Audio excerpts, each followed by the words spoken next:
Well, it's pretty typical, I guess, for Apple to sort of focus less on the tech and more on the user, right? And what Tim Cook kept saying, AI that knows you, AI for the rest of us, right? It's all about the human connection as opposed to, isn't this a cool gadget? Totally. I was really interested, and I still am, in Apple's relationship with OpenAI, right? So Apple's whole thing, during the presentation talked about privacy. You know what I mean? They've been talking about it forever, right? It's always like, your data's safe with us. We're not going to share it with third parties. We're not going to serve you ads. And I think that's served them pretty well. Now, they're basically doing this thing where most of the AI features on your phone will be from Apple, and they're going to try and operate as much as they can from your phone. But for queries, like if you're using Siri and you ask them something that for whatever reason the phone can't really answer on its own, now they will use OpenAI's ChatGPT 4 to answer it.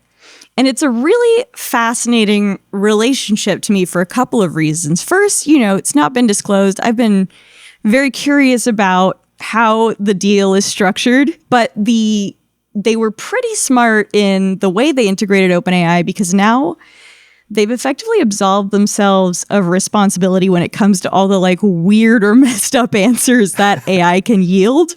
At every point when OpenAI is used, you will have to agree to it. So it'll say, can we use ChatGPT to answer this? You'll have to click yes, so that it's very clear that whatever messed up answer you get is not going to be Apple's fault.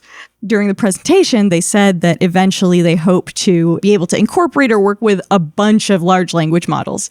So that could be OpenAI, but that could be others down the road. There was so much attention before the event about the potential partnership with OpenAI that it almost seemed downplayed during the keynote itself, right? There was no Sam Altman moment, right? Although he was there. Although he was there, right? But he was, we didn't see him. We didn't hear from him. Yeah. And I guess this emphasis on privacy that you brought up, that really was distinctive. I mean, the attention paid to most of this stuff is just going to happen on your phone. The data is never going to leave. If it does, it's only going to leave to our cloud, to the safety of the Apple universe, right? Which is, again, sort of reinforcing, as you said, the position they've tried to take to be, we're the tech company you can trust. My biggest hope is their embrace of AI, and the combination of that with the privacy is something that adds fuel to keeping AI ethical and responsible and not getting out of control. If Apple has a financial interest in doing that, and they are a conduit to so many other businesses, that maybe it will happen that way. Yeah, you're a far less cynical man than me, I think.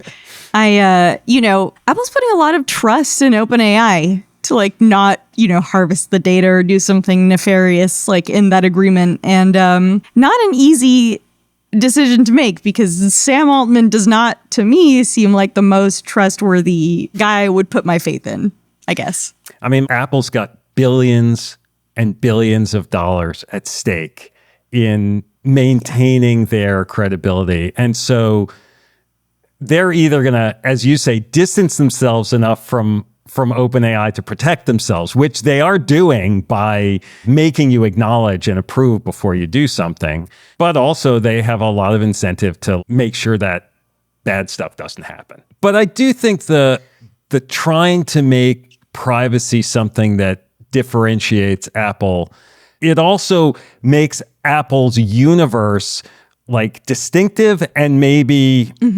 anti-competitive.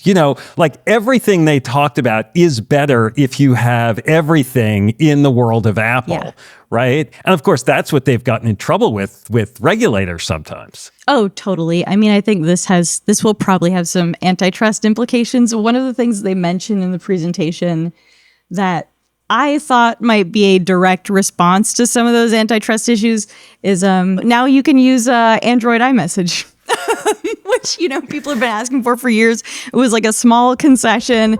They kind of threw it in and moved on pretty fast. Yeah. But yeah, I think you're absolutely right.